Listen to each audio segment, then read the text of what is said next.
Hello കൂട്ടുകാരെ, എല്ലാവർക്കും വീഡിയോയിലേക്ക് സ്വാഗതം. നമ്മളെ ബട്ടർഫ്ലൈ പ്ലാന്റ് ആണ്. നല്ല ഭംഗിയുള്ള 3 ടൈപ്പിൽ, ഇത് 3 ടൈപ്പിലുണ്ട്.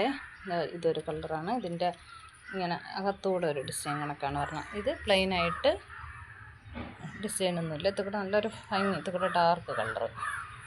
ഇത് മറ്റേ നമ്മൾ ഗ്രീനാണ്. എല്ലാവരും ഇതാണ് മറ്റേ നിറയെ ഫ്ലവർ വരണമെന്ന് വിചാരിക്കും. അതേ ലീഫും എല്ലാം ആണ്, പക്ഷേ ആ പ്ലാന്റ് അല്ല. എന്നാലും ഇതിലൊരു ഫ്ലവർ വരും. ഇതാണ് ഇങ്ങനത്തെ കുഞ്ഞു ഫ്ലവറാണ്.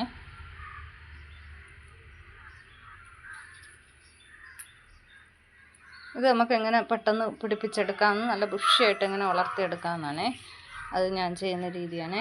ഇതിന് നല്ല ഭംഗിയായിട്ട് ഇങ്ങനെ നിറയെ നിൽക്കും. എന്താ നല്ല ഭംഗിയായിട്ട്. ഇതിന് നമ്മൾ കൊടുക്കേണ്ടത് പോട്ട് മിക്സ് നല്ല ലൂസായിട്ടുള്ള മണൽ കൂടുതലായിട്ടുള്ളതാണ് എടുക്കേണ്ടത്. ചകിരി ചോറ് എടുക്കണം. ചാണകപ്പൊടി, കമ്പോസ്റ്റ് എന്തുണ്ടെങ്കിലും നമുക്ക് ഇതിനോട് ചേർത്ത് കൊടുക്കാമേ. എല്ലുപൊടി, നമ്മൾ പിടിച്ച നല്ല റൂട്ട് വന്ന പ്ലാന്റ് മാറ്റി വയ്ക്കുമ്പോൾ അല്പം എല്ലുപൊടി കൂടെ ചേർക്കാം. അല്ലാത്തതിന് ചേർത്താൽ പ്ലാന്റ് പെട്ടെന്ന് ചീഞ്ഞ് പോവേ. ഇതിൽ നിന്ന് നമുക്ക് വേറെ തൈകൾ ഉണ്ടാക്കാം. ഇതിൻ്റെ ലീഫ് എടുത്തിട്ട് നമുക്ക് വെള്ളത്തിൽ ഇട്ട് വെച്ചിരുന്നാലും റൂട്ട് വരും. അതിനെ നമുക്ക് മാറ്റി പിടിപ്പിക്കാം.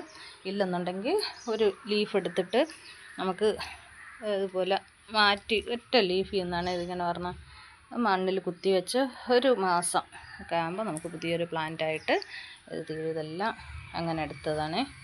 ഇത് ബട്ടർഫ്ലൈ പിടിപ്പിക്കാൻ നമുക്ക് ഭയങ്കര എളുപ്പമാണ്, ഈസിയാണ്, പെട്ടെന്ന് ആയി കിട്ടും തൈകൾ. പിന്നെ വേറൊരു മെത്തേഡ് ഇത് കണ്ട, ഇത് നമ്മൾ ഇതുപോലെ ഇത് തൈ മാറ്റി വെച്ചിട്ടുള്ളതാണ്. എങ്ങനെ വെച്ചാൽ ഇങ്ങനത്തെ അതിൻ്റെ കിഴങ്ങ് ഇങ്ങനെ വരും, അതിൻ്റെ ചുവട് ഇങ്ങനെ ഇരിക്കും. ഇതിനെ നമുക്ക് ചെറുതായിട്ട് ഓരോ ഇതായിട്ട് കട്ട് ചെയ്തെടുക്കാം, മുറിച്ച് എടുക്കാം. അപ്പോൾ ഈ ഒരു പ്ലാന്റിൽ നിന്ന് തന്നെ നമുക്കൊരു 5-6 പ്ലാന്റ് തൈയാക്കി എടുക്കാം. ഇതിനെ വെറുതെ മണ്ണിലങ്ങ് കുഴിച്ച് വെച്ചാൽ മതി, എല്ലാം നല്ല മുളച്ച് നല്ല ഭംഗിയായിട്ട് വന്നോളും. അപ്പോൾ ഇതിന് നമ്മളിങ്ങനെ നിലത്ത് നടാനായാലും നമുക്ക് ഇതിൻ്റെ ഒരു തണ്ട് എടുക്കുമ്പോൾ അത് ശ്രദ്ധിക്കണം. ഇതുപോലെ ഒരു തണ്ട് അതിൻ്റെ ചുവട്ടിൽ നിന്ന് ഇറുത്ത് നമ്മൾ അടർത്തി എടുക്കണം. അതിൻ്റെ ഈ ഭാഗം കണ്ടല്ലോ, നല്ല തടുപ്പ് ഇങ്ങനെയുള്ളൊരു ഭാഗം കിട്ടണം. അത് നമ്മൾ വയ്ക്കുമ്പോൾ നമുക്ക് പെട്ടെന്ന് റൂട്ടായി വരണത്. നമ്മളല്ലാതെ ഇതുപോലെ ഒടിച്ചിട്ടാണ് ഇങ്ങനെ കട്ടായി പോയി ഇങ്ങനെ കിട്ടിയാൽ അത് ചീഞ്ഞ് പോവും.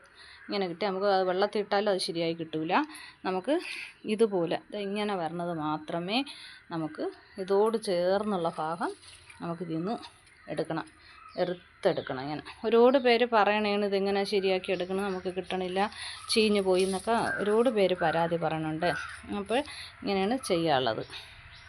വേണ്ട, ഇങ്ങനെ ഇതോടുകൂടി ഇങ്ങനെ വീതിക്ക് കിട്ടിയാൽ മാത്രമേ അത് നന്നായിട്ട് പിടിച്ച് കിട്ടുള്ളൂ. ഈ പ്ലാന്റ് ഒരുപാട് മഴയത്തൊക്കെ ഇരുന്ന് ഓവറായിട്ട് മഴയൊക്കെ ഉള്ളപ്പോൾ ഇരുന്ന് ഈ പ്ലാന്റ് മുഴുവനായിട്ട് അങ്ങ് ചീഞ്ഞ് നല്ല ബുഷിയായിട്ട് നല്ല ഭംഗിയായിട്ട് നിൽക്കും. പക്ഷേ പെട്ടെന്നായിരിക്കും ഇതങ്ങ് ചീഞ്ഞ് പോകണം. അതുകൊണ്ട് ഒരു പ്ലാന്റ് നിൽക്കെ തന്നെ നമ്മൾ 2-3 ചട്ടിയിലോട്ട് മാറ്റി പിടിപ്പിക്കണം. അപ്പോൾ ഇതുപോലെ ഒരു കിഴങ്ങ് ഒരു ചെടിയിലാണ് ഇരിക്കണമെന്നുണ്ടെങ്കിൽ ഇതുപോലെ നിങ്ങൾക്ക് ലീഫ് വെച്ചിട്ടും ചെയ്യാം. അല്ലെന്നുണ്ടെങ്കിൽ ഇതുപോലെ ഇതിൻ്റെ റൂട്ട് ഇങ്ങനെ കട്ട് ചെയ്ത്, എല്ലാവർക്കും അത് സംശയമാണ് പിടിച്ച് കിട്ടുമോ ഇല്ലയെന്ന്. ഇതിങ്ങനെ ചെറിയ പീസാക്കിയിട്ട് ഇതാ ഈ ഒരു പീസ് നമുക്ക് മണ്ണിലിട്ട് കൊടുത്താലും അതിൽ നിന്നെല്ലാം മുളച്ച് വരും. പിന്നെ ഇതിന് വലുതായിട്ട് വെയിൽ വേണ്ട. എന്നാൽ ഒട്ടും വെയിൽ കിട്ടാത്തടത്ത് കൊണ്ടുവച്ചാൽ ഇത് ഭംഗിയില്ലാതെ അങ്ങ് പോവും. ചെറിയ ചൂട് കിട്ടണം. രാവിലെ ഒരു 10 മണിക്ക് മുമ്പായിട്ടുള്ള വെയിലൊക്കെ കിട്ടിയാലേ ഇത് നല്ല ഭംഗിയായിട്ട് നിൽക്കുള്ളൂ. അതുപോലെ നല്ല ഫ്ലവറും കിട്ടുള്ളേ. അപ്പോൾ പിന്നെ വെള്ളം ഒഴിക്കുമ്പോൾ ശ്രദ്ധിക്കണം, ഒരുപാട് വെള്ളം ഇതിൽ കെട്ടി നിൽക്കാൻ പാടില്ല. ഡെയിലി ഒരു നേരം വെള്ളം കൊടുക്കണം, ഇല്ലെങ്കിൽ അങ്ങ് വാടി അങ്ങ് പോകും. എപ്പോഴും അങ്ങ് പെട്ടെന്ന് ചീഞ്ഞ് പോണ ചെടിയാണൊന്ന് ശ്രദ്ധിച്ചില്ലെങ്കിൽ വെള്ളം കെട്ടി നിന്നാൽ. ചെളി മണ്ണാണ് നമ്മൾ പോട്ടിങ്, പലയിടത്തും പല രീതിയിലായിരിക്കും പോട്ട് ചെയ്യണം. അപ്പോൾ വെള്ളം വാർന്നു പോണ പോട്ട് മിക്സ് ആണെങ്കിൽ നമുക്ക് പ്ലാന്റ് ഒരിക്കലും പോകില്ല. പണ്ടൊക്കെ നമ്മളെ കയ്യിലുണ്ടായിട്ട് പെട്ടെന്ന് പോകുമായിരുന്നു, നമുക്ക് അറിഞ്ഞൂടാ എങ്ങനെയാണ് എന്ന്. ഇപ്പോൾ നല്ല ബുഷിയായിട്ട് പച്ച പ്ലാന്റ് എല്ലാം അതുപോലെ ഇരിപ്പുണ്ട്, ഒരു കുഴപ്പമില്ലാതെ നല്ലതായിട്ട് ഇരിപ്പുണ്ട്.